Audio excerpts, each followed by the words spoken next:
წარმოიდგინეთ ოკეანის უსასრულო წყვილადი, სადაც 4 კილომეტრის სიღრმეზე კაცობრიობის ყველაზე დიდი ამბიცია ნელ-ნელა ჟანგად იცვლება. დღეს 15 აპრილს ზუსტად 114 წელი შესრულდა იმ საბედისწერო ღამიდან, როცა ჩაუძირავი ლეგენდა ატლანტიკის ცივმა ტალღებმა შთანთქა. ტიტანიკი, გემი, რომელიც თავად ღმერთს გამოწვევას უცხადებდა, დღეს მხოლოდ სამარისებურ დუმილსა და ათასობით მისტიკურ მითს ინახავს. მოემზადეთ დღეს ჩვენ გადავშლით საარქივო მასალებს, სადაც რეალობა ბევრად უფრო შოკის მომგვრელია ვიდრე ნებისმიერი ჰოლივუდური სცენარი. იქამდე კი სანამ უშუალოდ ფაქტებზე გადავალთ, დაუჭირეთ მხარი არხის განვითარებას, გამომიწერეთ და თქვენი აზრიც დააკომენტარეთ ვიდეოს კომენტარებში. მე გიორგი ვარ, თქვენ უყურებთ ფაქტომას და გესაუბრებით მხოლოდ ფაქტებით. მე-20 ოლიმპიკის აჩრდილი. ერთ-ერთი ყველაზე სკანდალური თეორიის თანახმად, ატლანტიკის ფსკერზე არა ტიტანიკი, არამედ მისი დაზიანებული ტყუპი ოლიმპიკი განისვენებს.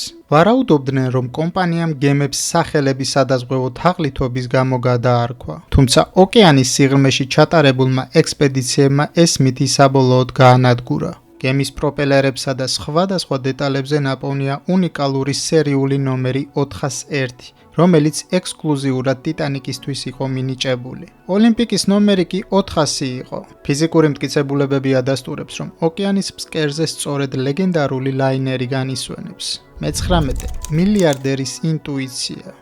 მილიარდელმა ჯეი-პი მორგანმა, რომელიც გემის რეალური მფლობელი იყო, გზავრობა გამგზავრებამდე სულ რაღაც რამდენიმე საათით ადრე გააუქმა. ამ ფაქტმა წარმოშვა ათობით შეთქმულების თეორია, თითქოს მან წინასწარ იცოდა გარდაუვალი კატასტროფის შესახებ და საკუთარი ტყავი გადაარჩინა.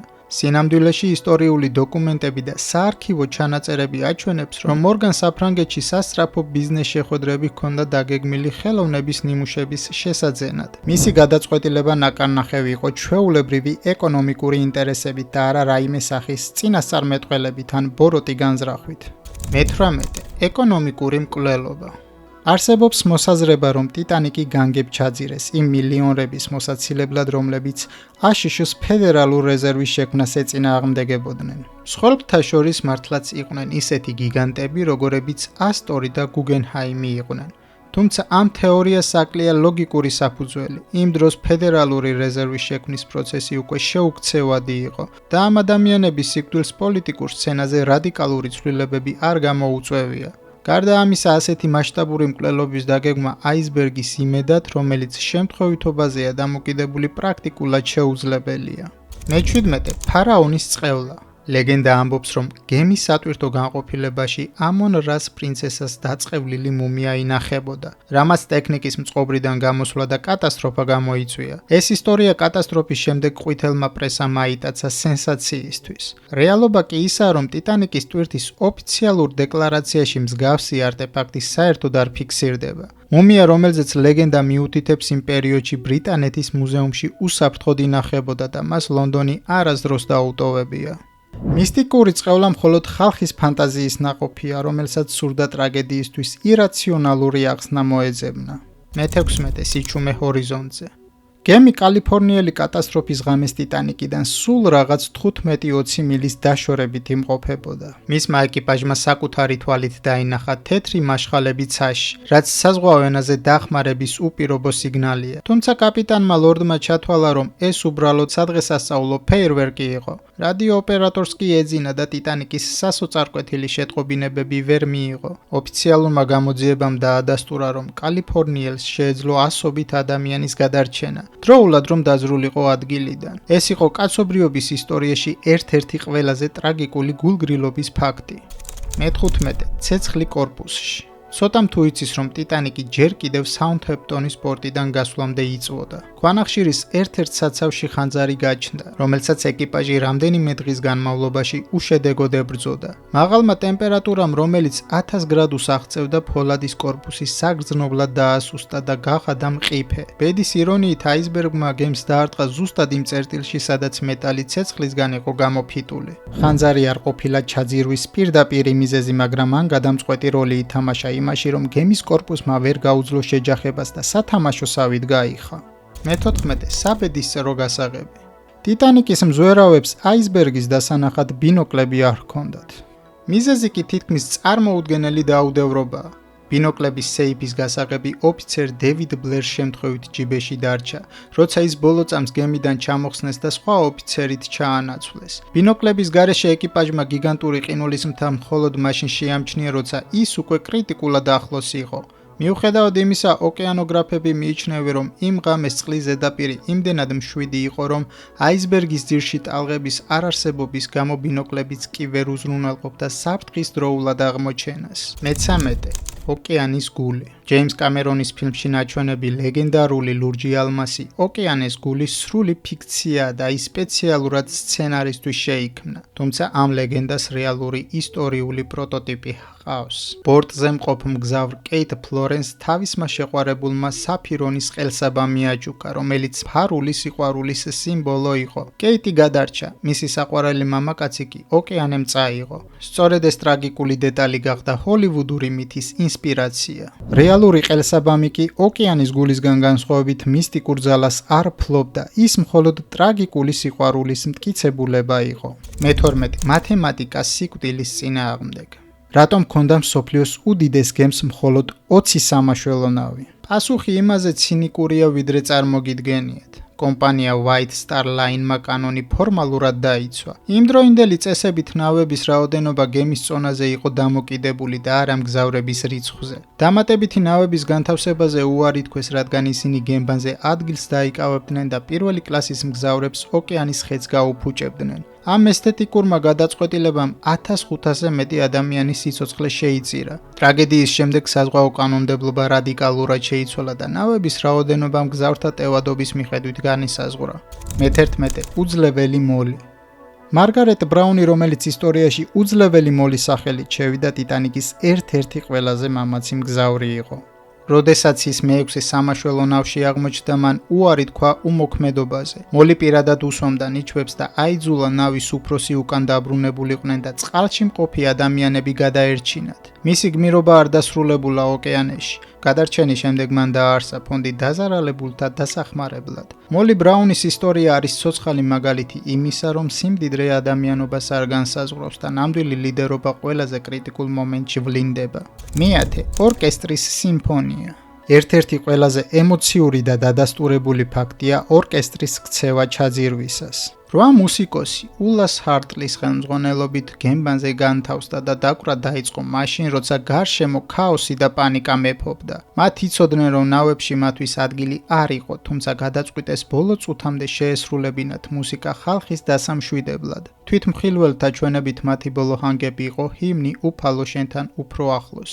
არც ერთი მუსიკოსი არ გადარჩენილა. მათი საკრავები კი ოკეანემში თანდგა, თუმცა მათი გმირობა იქცა ადამიანური სულის უძლეველობის სიმბოლოდ. მე-9 კლასობრივი ბარიერი. ტიტანიკზე სოციალური იერარქია სიკვდილ სიცოცხლის საკითხი აღმოჩნდა. მე-3 კლასის მგზავრთა უმეტესობა ვერ გადარჩა არა იმიტომ, რომ მათ ცურვა არ იცოდნენ, არამედ იმიტომ, რომ იმიგრაციული კანონების გამო გემბანზე გასასვლელი რკინის გისოსები ჩაკეტილი დახვდათ.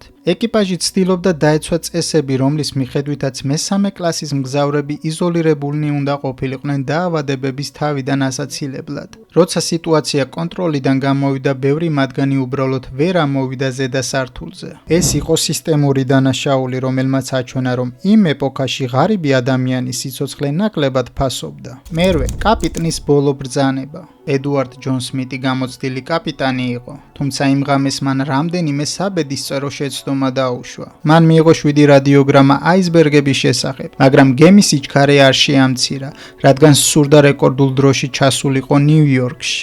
როცა კატასტროფა დაიწყო, სმიტმა ევაკუაციის პროცესი დააგვიანა და პირველი ნავები ნახევრად ცარიელი ჩაუშვა. მიუხედავად შეცდომებისა, მან ბოლომდე შეინარჩუნა ღირსება, უარი თქვა გადარჩენაზე და გემთან ერთად ჩაიძირა. მისი ბოლო წუთების შესახებ ბევრი ვერსია არსებობს, თუმცა ფაქტია, რომ ის საკუთარ პოსტზე დაიღუპა. მე-7 დიზაინის ღალატი. ტიტანიკი ითვლებოდა ჩაუძირავად 16 წყალგაუმტარი ნაკვეთურის გამო.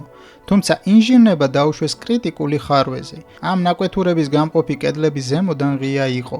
როცა აისბერგმა 5 განყოფილება გახვრიტა, გემის ცხვირი წყლით დამძიმდა და გადაიხარა. წყალმა ზემოდან გადასვლა დაიწყო მომდევნო სექციებში, ისევე როგორც ყინულის ფორმებში გადადის წყალი. ეს იყო დიზაინის ისეთი ხარვეზი, რომელმაც გემის ბედი შეჯახებიდან რამდენიმე წუთში გადაწყვიტა. ჩაუძირავი გემი ფიზიკის უმარტივესმა კანონებმა დაამარცხა, რადგან ინჟინრება ვერ გაითვალისწინეს ასეთი მასშტაბური დაზიანება. მეექვსე, წინასწარმეტყველური წიგნი. 1898 წელს ტიტანიკის კატასტროფამდე 14 წლით ადრე მორგან რობერტსონმა დაწერა ნოველა ამაოება. მასში აღწერილია უდიდესი ლაინერის სახელად ტიტანი, რომელიც აპრილის ღამეს აისბერგს ეჯახება და იძირება ნავების ნაკლებობის გამო. დამთხოვების შოკის მომგვრელია, გემის სახელების ზომა, სიჩქარე და კატასტროფის ადგილიც კი თითქმის იდენტურია. ბევრი ამას მისტიკურ წინასწარმეტყველებად მიიჩნევს, თუმცა რეალურად ავტორი კარგად იცნობდა იმ დროინდელ საზღვაო ტენდენციებს და უბრალოდ გათვალა ის სცენარი, რომელიც ადრე თუ გვიან უნდა მომხდარიყო ასეთ ამბიციურ ეპოქაში. მეხუთე, რელიგიური ნიშანი. ერთ-ერთი ყველაზე ცნობილი მითი ამტკიცებს, რომ ტიტანიკის კორპუსზე ეწერა ნომერი 3904, რომელიც სარკეში წაკითხვისას ნიშნავდა No Pope, არა პაპს. ბევრს ჯეროდა, რომ გემი სწორედ ამ ღვთისმგმობის გამო დაწყევლეს, თუმცა საარქივო მასალები და გემის მშენებლობის დოკუმენტები ამას კატეგორიულად უარყოფს. ტიტანიკის რეალური სერიული ნომერი იყო 401. No Pope ლეგენდა ხელოვნურად შეიქმნა მოგვიანებით, რათა ტრაგედიას რელიგიური და მისტიკური ელფერი შესწენოდა. ეს არის ტიპიური ურბანული ლეგენდა, რომელსაც ისტორიულ სიმართლესთან საერთო არაფერი აქვს. მეოთხე, მოჩვენება გემი. გადარჩენილები იფიცებდნენ, რომ იმ ღამეს ჰორიზონტზე კიდევ ერთ გემს ხედავდნენ, რომელიც კალიფორნიელზე ახლოს იყო. ისტორიკოსები ვარაუდობენ, რომ ეს იყო ნორვეგიული გემი სამსონი. გავრცელებული ვერსიით სამსონი უკანონოდ ნადირობდა სელაპებზე და როდესაც ტიტანიკის მაშხალები დაინახეს, ჩათვალეს, რომ ეს საზღვაო პოლიცია იყო. დაჭერის შიშით მათ ჩააქრეს ყველა შუქი და პირიქით კატასტროფის ადგილიდან გაიქცნენ. მათ თვალწინ 1500 ადამიანი იღუპებოდა, მათ კი საკუთარი ტვირთის გადარჩენა ამჯობინეს. ეს სიმხდალე ისტორიამ დიდხანს ინახა ჩრდილში. მესამე, რადიოს კოლაფსი. ტიტანიკის უძლიერესი რადიო აპარატი იმ დროის ტექნოლოგიური სასწაული იყო, თუმცა სწორედ მან ითამაშა საბედისწერო როლი. რადიო ოპერატორები იყვნენ არა გემის ეკიპაჟის წევრები, არამედ კერძო კომპანია მარკონის თანამშრომლები. ისინი იმდენად იყვნენ დაკავებულნი პირველი კლასის მგზავრების პირადი დეპეშების გაგზავნით, რომ სხვა გემებიდან მოსული კრიტიკული გაფრთხილებები ყინულის შესახებ უგულებელ ყვეს. ერთ-ერთი ოპერატორი მეზობელ გემს უყვიროდა კიდეც. მოკეტე მუშაობაში ხელს მიშლიო. ამ კომერციულმა პრიორიტეტმა ინფორმაციული ბლოკადა შექმნა, რომელმაც გემი პირდაპირ უფსკრულისკენ წაიყვანა. მეორე, უხილავი მტერი. ტიტანიკი დღეს მეორედ იძირება. ოკეანის ფსკერზე აღმოჩენილია უნიკალური ბაქტერია, რომელიც სპეციალურად ფოლადით იკვებება. ყოველდღიურად გემის კორპუსი რამდენიმე კილოგრამ მეტალს კარგავს. მეცნიერთა პროგნოზით 2030 წლისთვის ტიტანიკისგან მხოლოდ ჟანგის ლაქა დარჩება ოკეანის ფსკერზე. ჩვენ ვართ ბოლო თაობა, რომელსაც ჯერ კიდევ შეუძლია იხილოს ამ გიგანტის ნარჩენები. ბუნება თავისას იბრუნებს და ცდილობს სამუდამოდ წაშალოს ადამიანური ამბიციის ის მატერიალური კვალი, რათა საიდუმლოებები მხოლოდ მოგონებებში დარჩეს. პირველი, სოსის ექო. არსებობს მცდარი მოსაზრება, რომ ტიტანიკი იყო პირველი გემი, რომელმაც SOS სიგნალი გამოიყენა. სინამდვილეში ეს სიგნალი მანამდეც არსებობდა, თუმცა ტიტანიკის ოპერატორი ჯეკ ფილიპსი თავიდან ძველ კოდს CQD-ს იყენებდა. გაუშვი SOS, შესაძლოა ეს შენი ბოლო შანსი იყოს. უთხრეს მას. ამ ტრაგედიამ აიძულა მსოფლიო დაეწესებინა ერთიანი საზღვაო სტანდარტები, რადიო ოპერატორების 24 საათიანი მორიგეობა და უსაფრთხოების ის მკაცრი წესები, რომლებიც დღეს მილიონობით მგზავრის სიცოცხლეს იცავს. ტიტანიკის ისტორია არ არის მხოლოდ ლითონის და ყინულის შეჯახება. ეს არის გაკვეთილი კაცობრიობისთვის, რომ ყველაზე დიდი ტექნოლოგიური პროგრესიც კი უძლურია ბუნების ძალებისა და ადამიანური დაუდევრობის წინაშე. იმ ცივ ღამეს ოკეანემ ყველა გაათანაბრა, მილიარდელებიც და უბრალო მუშებიც. დღეს ტიტანიკი დუმს, მაგრამ მისი ექო კვლავ ისმის ყოველ ახალ აღმოჩენაში. სიმართლე კი ყოველთვის სადღაც შუაშია, ყინულოვან წყალსა და ჩვენს მოგონებებს შორის. მადლობა, რომ დღეს იყავით ჩემთან ერთად. გამოიწერეთ ფაქტომატი, რათა ერთად აღმოვაჩინოთ ისტორიის სხვადასხვა ფურცელი. გახსოვდეთ, წარსულის ცოდნა მომავლის გასაღებია. მომავალ შეხვედრამდე.